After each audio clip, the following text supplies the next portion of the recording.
AD 64년 이전 혹은 AD 63년 말경으로 추정하고 있습니다.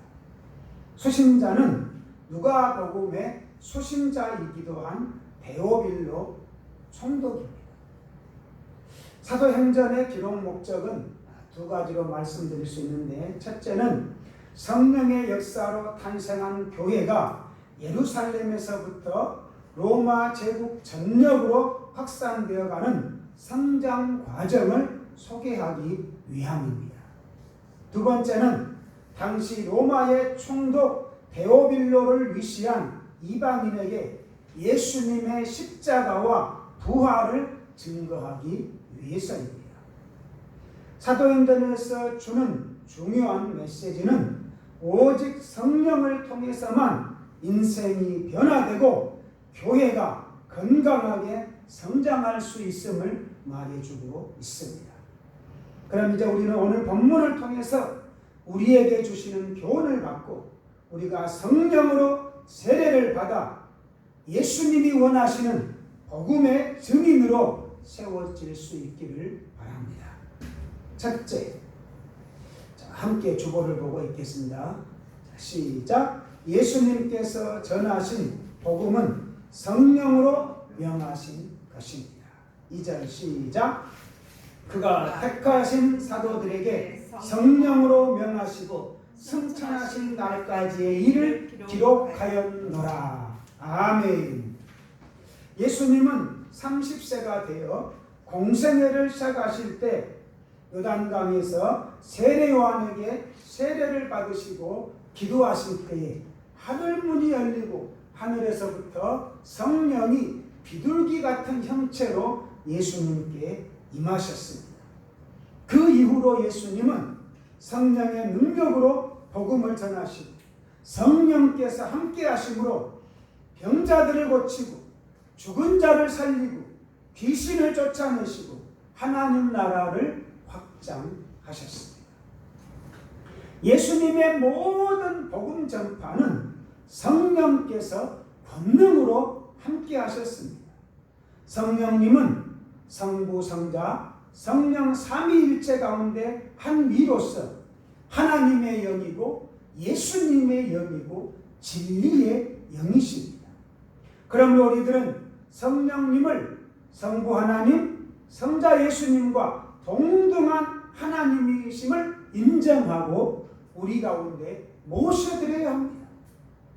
우리가 성령님을 인정하고 모셔드릴 때 성령님께서는 역사하셔서 기적을 베푸시고 능력을 주시고 권능을 주셔서 하나님 나라를 확장하게 하십니다. 성령님이 우리에게 임하시면 우리 마음 가운데 하나님의 나라가 임하게 됩니다. 성령님은 우리가 성령을 받아서 우리 마음대로 성령을 이용하고 우리 마음대로 성령을 사용하는 것이 아닙니다. 성령님은 인격을 가지신 하나님의 영으로서 우리들을 돕기 위해 우리 안에 임재하시고 우리 곁에서 보혜사로서 우리를 도우시는 하나님이십니다. 요한복음 14장 16절과 17절에 이렇게 기록하고 있습니다. 내가 아버지께 구하겠으니 그가 또 다른 보혜사를 너희에게 주사 영원토록 너희와 함께 있게 하리니 그는 진리의 영이라. 세상은 너희 그를 받지 못하나니 이는 그를 보지도 못하고 알지도 못합니다. 그러나 너희는 그를 아나니 그는 너희와 함께 거하시며 또 너희 속에 계시겠습니다. 아멘.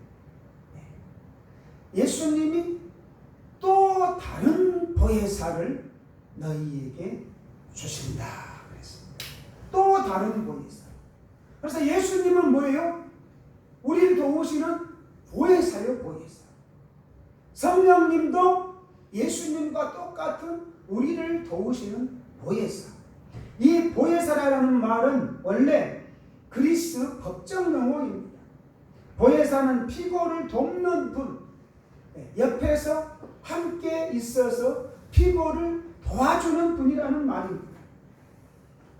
그래서 우리나라 말로는 상담관, 또 교사, 돕는 자, 이렇게 번역이 되고 있습니다. 예수님도 이 세상에서 복음을 전하실 때 성령의 능력으로 더러운 귀신들을 쫓아내시고 가난한 자를 도와주고 병든 자를 고쳐주고 죽은 자를 살려서 사망과 또 실망과 절망에 빠져있는 가정을 위로하시고 새로운 소망과 용기와 힘을 주셨습니다. 먹을 것이 없는 가난하고 소외된 백성들에게는 먹을 것을 주심으로 해결해 주신 보혜사이셨습니다. 예수님이 십자가에서 죽으시고 3일 만에 부활하신 후 40일 동안 계시면서 제자들에게 자신의 부활의 소식을 전하시고 하나님 나라의 일을 말씀하신 후 500여 명의 제자들이 보는 앞에서 감람산에서 구름을 타고 천사들의 좌우 호의를 받아 하나님 나라로 올라가셨습니다.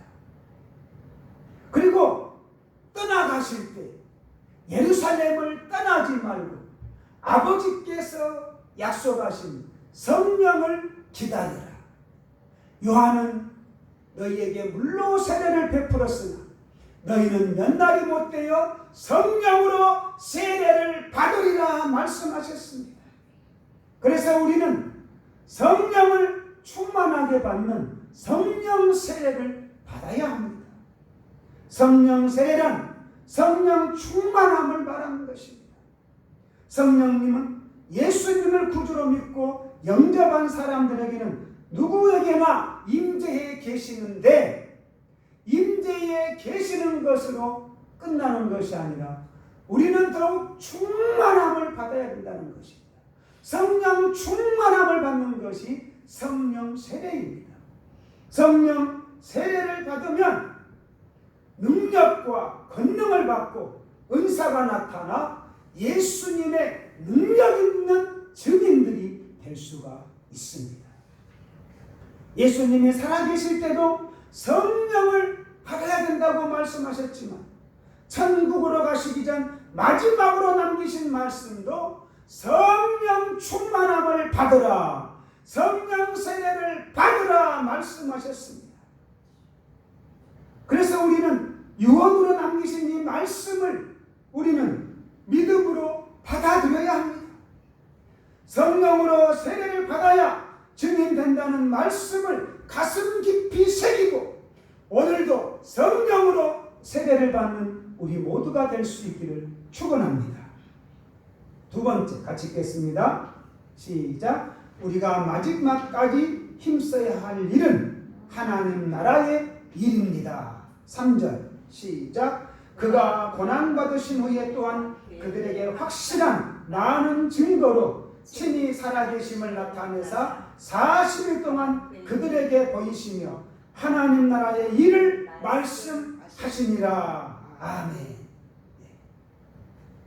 마지막까지 하나님 나라의 일을 말씀하셨어요. 예수님이 40일 동안 이제 이 지상에 계시면서 마지막으로 힘쓰신 것은 하나님 나라예요. 하나님 나라. 하나님 나라가 이바도로 선포하신 것이 우리 예수님의 마지막 유업이었습니다. 예수님께서 처음으로 말씀하신 것도 하나님 나라입니다. 처음 말씀이신 뭐예요? 회개하라, 천국이 가까이 왔느니라. 할렐루야. 하나님 나라입니다. 하나님 나라를 이루시는 것이 예수님의 유업이었습니다. 그러므로 우리들도 예수님의 뒤를 이어 회개하고 하나님의 나라가 가까이 왔다고 외치기 위해서 성령으로 충만함을 기름 부음 받아야 합니다.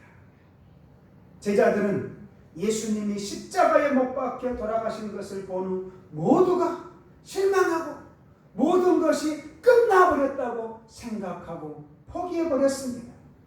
그래서 베드로와 7명의 제자들은 다시 갈릴리 바다로 가서 물고기를 잡았습니다. 엠마오로 가는 두 제자는 실망하고 돌아가면서 집으로 가버렸습니다. 예수님은 이런 모든 제자들에게 나타나셔서 자신의 부활의 소식을 전하시고 하나님 나라의 일을 말씀하여 주신 것입니다. 참으로 예수님은 부활하신 후에 너무나 바쁘셨습니다. 흩어진 제자 공동체를 다시 모으시고 회복시키시고 제자들을 불러 모아서 다시 시작하도록 재정비해 주셨습니다. 그리고 40일이 되어서 제자들이 보는 앞에서 구름을 타고 감람산에서 승천하시면서 흩어지지 말고 예루살렘을 떠나지 말고 약속하신 성령을 기다리라고 말씀해 주셨습니다. 예루살렘은 성전이 있기도 하지만 그 성전이 아니라 마가의 다락방을 말씀하신 것입니다.